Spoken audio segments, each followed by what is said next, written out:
Binibining Saranillo, maaari mo bang panguluan ang ating panalangin? Para sa mga Katoliko.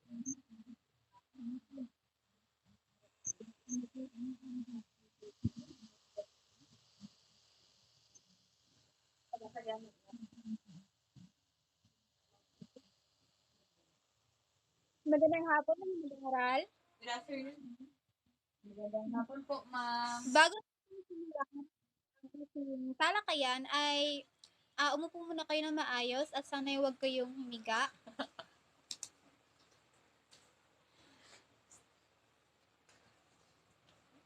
Binibining Saranillo, maaari mo bang basahin ang ating alituntunin sa klase?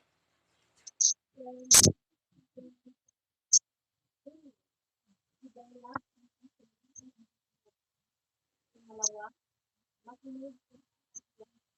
Pangatlo, iwasan.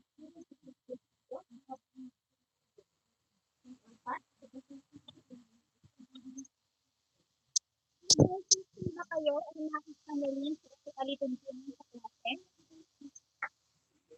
Wala. Magaling. Bidel, Binibining Eyas, may liban ba sa ating klase ngayon? Wala po. Magaling. Bago natin formal na buksan ang ating talakayan, ay magkakaroon muna tayo ng gawain. Handa na ba kayo? Opo, ma'am.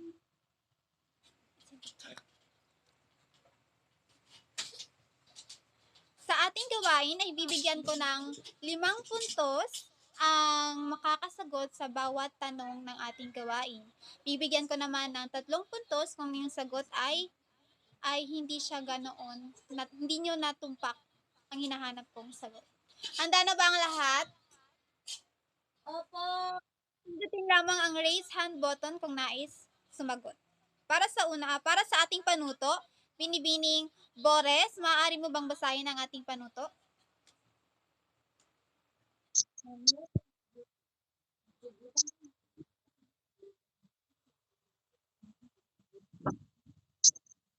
Naintindihan ba? Naintindihan ba mga... Opo, ma'am. Mula sa unang bilang, pindutin lamang ang raise hand button. Okay, Binibining Shares? Kilos po, ma'am. Kilos nga ba? Tignan natin. Magaling, kilos nga. At dahil dyan, bibigyan natin ng 5 puntos si Binibining Shares. Palakpakan niyo po siya. Para sa pangalawang bilang, Binibining Eyas. Binibining Eyas. Pabuod nga ba? Tignan natin. Pabuod nga, palakpakan natin si Binibining Eyas at siya'y makakatanggap ng 5 puntos. Habol, Binibining Saranillo at Bores. Para sa pangatlong bilang, Binibining Bores. Binibining Bores. Ako na lang. Tao nga ba? Tingnan natin. Tao nga. Palakpakan natin si Binibining Bores. 5 puntos para sa'yo. Palakpak! Para sa panghuling bilang, Binibining Saranillo. Talino. Talino nga ba? Tingnan natin. Tama nga. Palakpakan natin si Binibining Saranillo. Palakpakan natin natin mga sarili. Ang lahat ng mga mag-aaral ay nakakuha ng 5 puntos. Gusto niyo ba ng isang gawain? Opo. Isa lang ba ang aking mag-aaral? Opo, ma'am. Okay. Pangalawang gawain. Basahin mo, Binibining Saranillo. Para sa gawain. Ano po?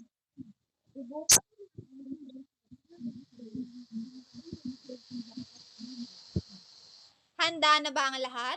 Handa na po. Ganun pa rin ang ating puntusan. Kung sino ang makakasagot ng tama ay bibigyan ko ng 5 puntos. Kung mali naman ay 3 puntos. Para sa unang bilang, Binibining Bores.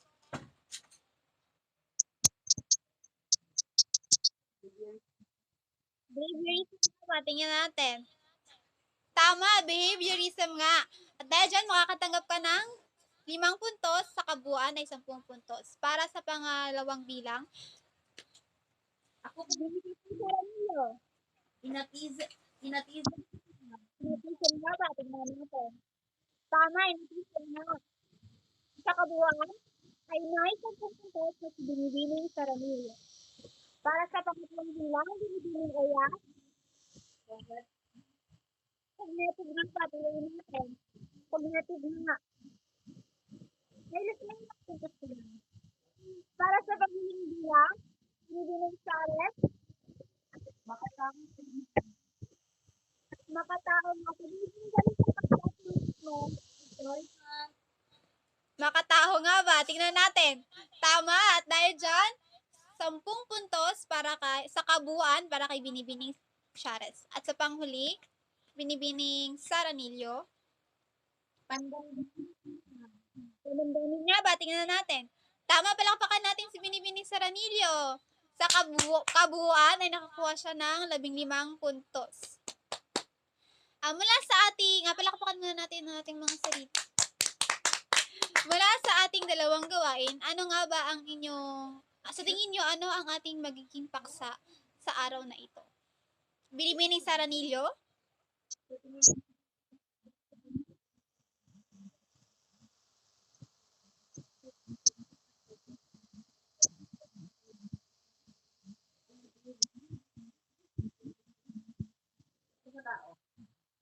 Tingnan natin. Tama. Ang ating paksa sa araw na ito ay tungkol sa mga teorya sa pagtatamo at pagkatuto ng wika. Ngunit bago natin formal na simula ng ating talakayan, ay basahin muna natin ang ating layunin. Binibining Eyas, pakibasa ng ating mga layunin.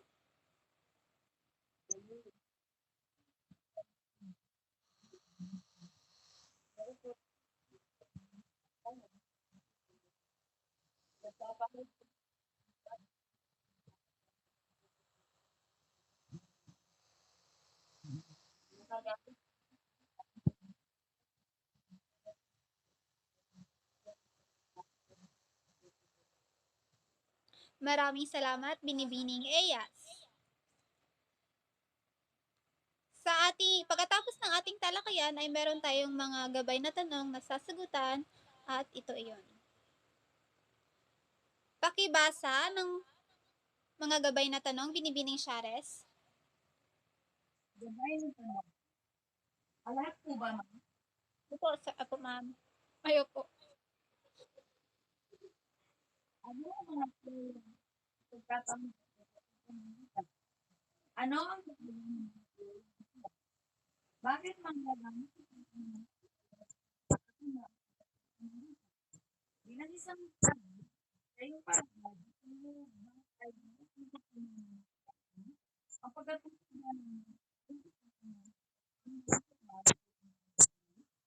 Maraming salamat, Binibini Shares. So, ang mga gabay na tanong na ito ay inaasahang masasagot pagkatapos ng ating talakayan. Yun ay balik natin sa ating ito. Ngayon ay ibibigay ko na ang trono sa ating pangalawang tagapag-ulat, si Binibining Lorniza.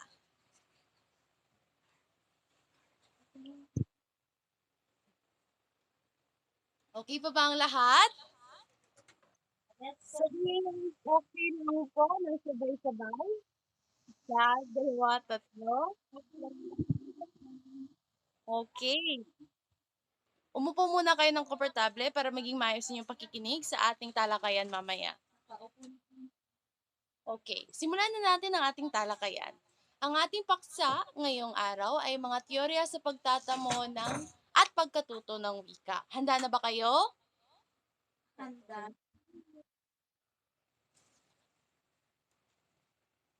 Ka muna.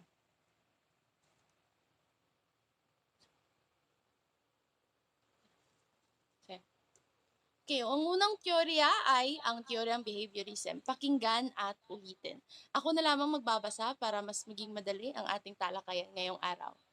Ang teoryang behaviorism, pakinggan at ulitin, ipinahayag ang teoryang behaviorism na ang mga bata ay pinanganak na may kakayahan sa pagkatuto at ang kanilang kilos at gawi ay maaaring hubugin sa pamamagitan ng pagkontrol ng kanilang kapaligiran. Ang kakayahang intelektual ng mga bata ay mapapayaman at mapapaunlad sa tulong ng mga angkop na pagpapatibay rito. So, mula sa salitang behaviorism, ibig sabihin mga kaugalian ng mga mag-aaral sa isang classroom. Bilang isang guro, isang tungkulin mo ang obserbahan ang mga kaugaliang taglay ng iyong mga mag-aaral nang sa gayon ay makahanap ka ng epektibong paraan sa pagtuturo sa kanila kung saan matutunan nila ang wika. Ayun. Ang teorya ng behaviorism sa pagkatuto ay nagpapatibay sa mga guro ng set ng mga simulain at mga pamaraang madaling isagawa sa pagtuturo. Ang audiolingual method or ALM na nagiging popular noong taong 1950 at 1960 ay binatay sa teoryang behaviorism. Ang mga pangunahing katangian ng ALM ay inilahad sa ibaba. Ibinigyang diin ang mga kasanayang pakikinig at pagsasarita. So una, binibigyang diin ang pag-uulit at mga drill. So halimbawa sa isang classroom um, ang isang guro ay nagtuturo sa wika, bawat mag-aaral na makapagbibigay ng tamang sagot ay bibigyan ng gantimpala. Ang gagawin ng isang guro ay ulit-ulitin niya yung ganong stimulus or drill nang sa gayon ay ma-adapt ng estudyante ang pagiging interesado na makilahok sa kanyang klase. Pangalawa, paggamit lamang ng target ng wika. Pangatlo, kadyat na gantimpala o pagpapatibay sa bawat tamang sagot. Yun na nga, pagbibigay ng gantimpala. Pang-apat, kadyat na pagwawasto ng kamalian.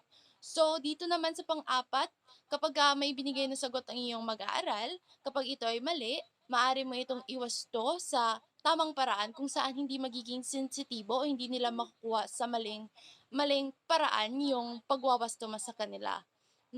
Ngunit bagkos makukuha nila yun na isang constructive nga pagwawasto mo kung saan matututo sila. And then ang panghuli, ang pagtuturo at pagkatuto ay nakatuon sa guro. So ang pagtuturo ay nakatuon naman talaga sa mga guro, 'di ba? Dahil sila yung taga-transmit ng mga kaalaman sa mga mag-aaral. Habang ang pagkatuto naman ay nakatuon sa mga mag-aaral dahil sila yung taga-tanggap ng mga kaalaman na ibinibigay ng guro. Parang vice versa lang kasi nga natututo rin yung guro sa mag-aaral at ang mga mag-aaral natututo rin sa mga guro. Ngayon dumako tayo sa ikalawang teorya. Ang teoryang inatism. Nasa isipan lahat iyan. Ang teoryang inatism sa pagkatuto ay nakabatay sa paniniwalang ang bata ay pinanganak na may likas na talino sa pagkatuto ng wika.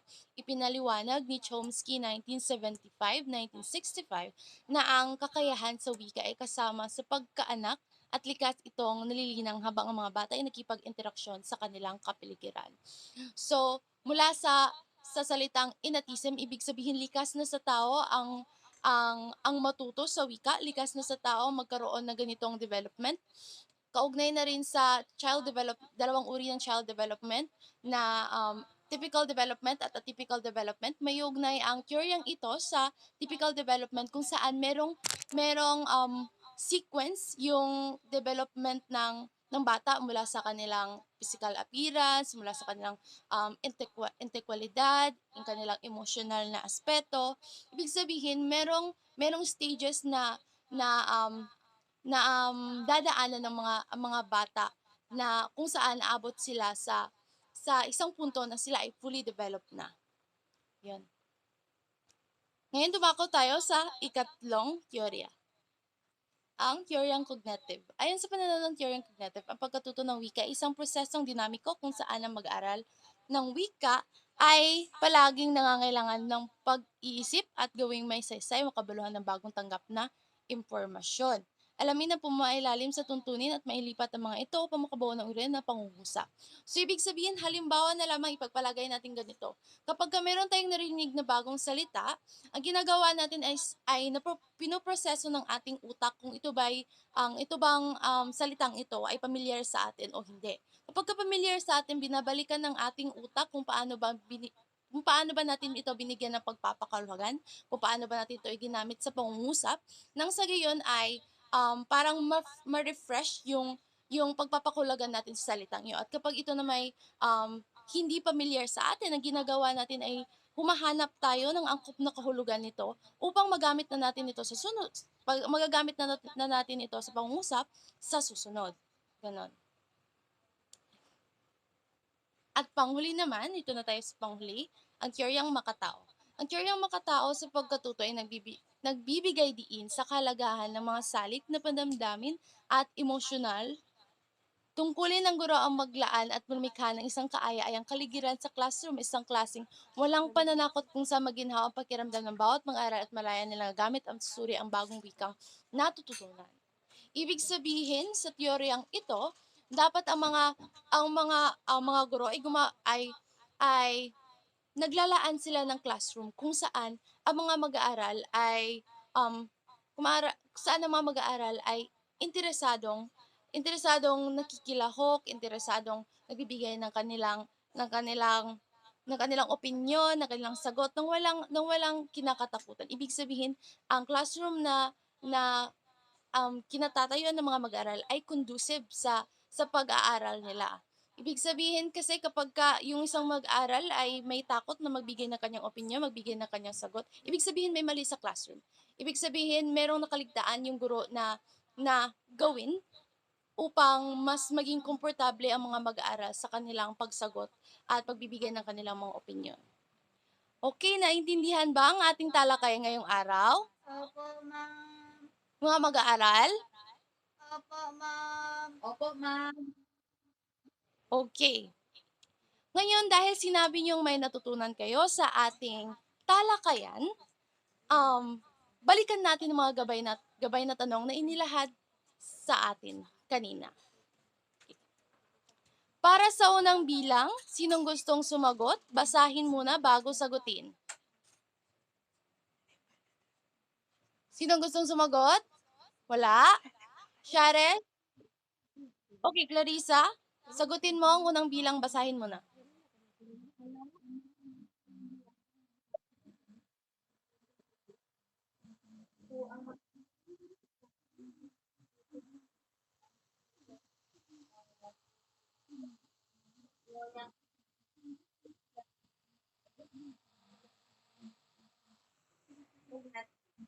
Okay, magaling Clarissa. Nakinig nga si Clarissa. Okay, ngayon sa pagkakataong ito, ibibigay ko na ang pwesto sa isa pang guro natin.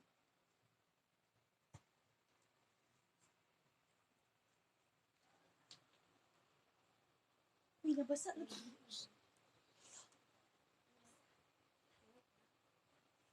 Okay, ngayon sa ikalawang bilang, sino ang makakasagot nito? Binibining Eyas, maaari mo ba itong sagutin?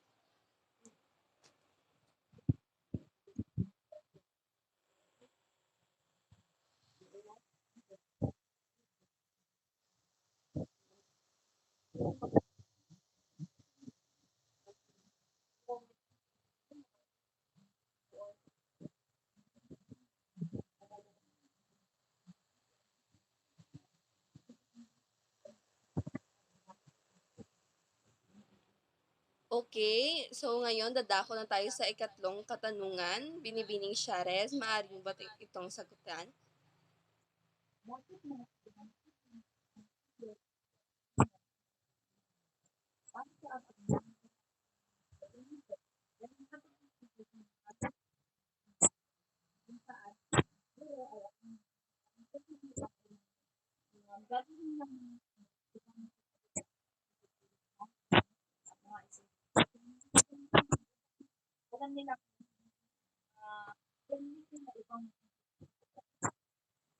Okay, magaling. So, ngayon, sa panghuling bilang, binibining Clarissa, maaari mo ba itong sagutan?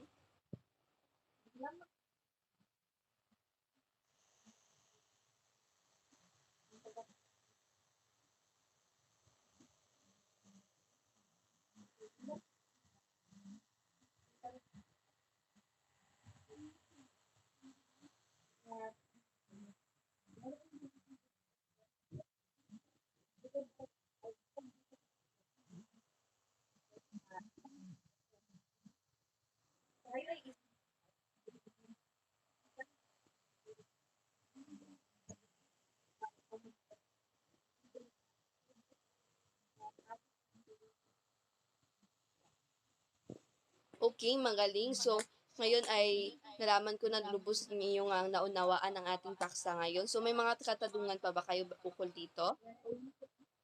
Okay, so ngayon dadako na tayo sa ating gawain. So, para sa ating individual na gawain, gumawa ng sanaysay tungkol sa kahalagahan na natutunan ang mga teorya sa pagtatamo at pagkatuto ng wika. So, bago kayo gumawa niyan, ay ilalahad ko muna sa inyo ang ating pamantayan. So, ating pamantayan nilalaman sa 10 puntos, angkop ang mga ideyang ipinahayag at malinaw ang mga ugnayan ng ideya tungo sa teksto. 8 puntos, malinaw ang pag-uugnay at ng mga ideya at hindi maligoy. 6 na puntos, may kaunting kakulangan sa pagpapaliwanag at hindi sapat ang ideyang inilahad para makabuo ng hinwa. 4 na puntos, hindi malinaw at walang kaugnayan ang mga ideyang nailagay. Sa pagkamalikhain, 10 puntos, malinaw at mahusay ang paglalahad ng mga ideya. 8 puntos, maiksi, subalit mayroong pagkamalikhain. 6 na puntos, kulang ang mga ideyang inilahad. At 4 na puntos, paligoy-ligoy sa paglalahad ng mga ideya. Panghuli, mechanics, 10 puntos, wasto ang paggamit ng mga bantas at pagbaybay ng mga salita at walang mali sa gramatika. 8 puntos, wasto ang pagbaybay ng mga salita at walang mali sa gramatika. 6 na puntos, wasto ang paggamit ng mga bantas, ngunit may kamalian ang aspektong ginamit sa gramatika. At pang-4 na puntos ay maraming kamalian sa paggamit ng mga bantas at pagbaybay ng mga salita. So, naintindihan ba? Okay. Maaari nyo nang gawin ang inyong gawain. Ngayon ay ibibigay ko na sa panghuling presentor ang aming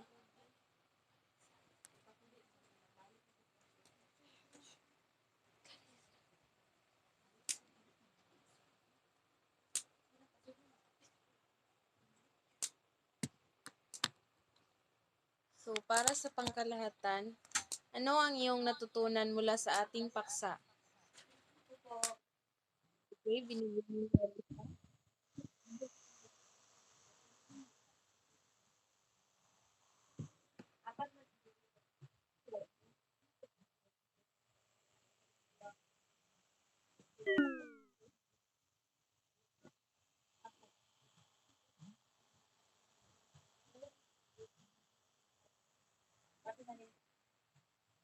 Magaling sa Ranilio. Ngayon, dadako naman tayo sa pangalawang bilang.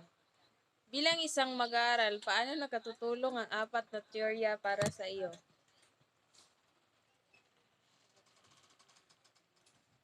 Sino ang gustong sumagot? Okay, Binibining Shares. Bilang para sa akin, dahil gaya ng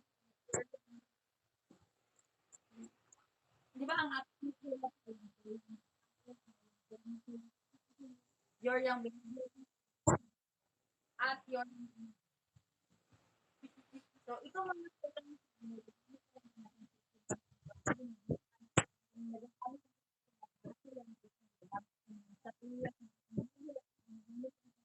technique ng mga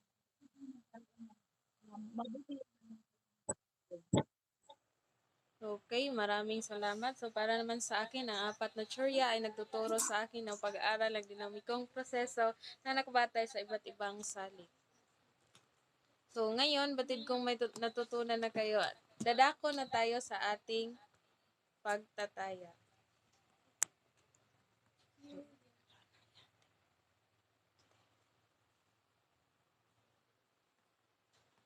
Kumuha kayo ng isang kapat na papel at sagutin ng mga katanungan. So, para sa unang bilang ay mayroon lamang kayong 1 minuto para sagutan ito. Pangalawang bilang. Pangatlong bilang. Okay, para naman sa last. Tapos na ba ang lahat? Okay, ipasa sa akin sa messenger upang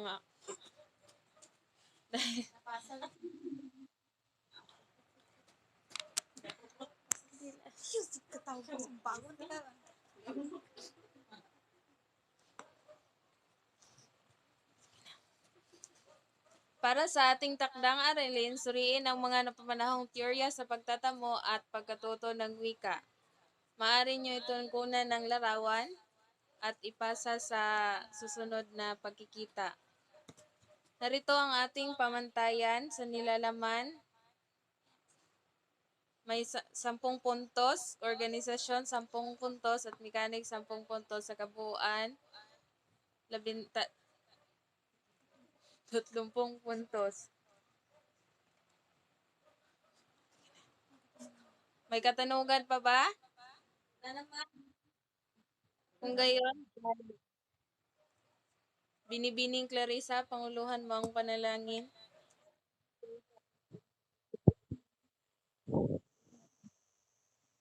Paalam na sa lahat. Paalam na po.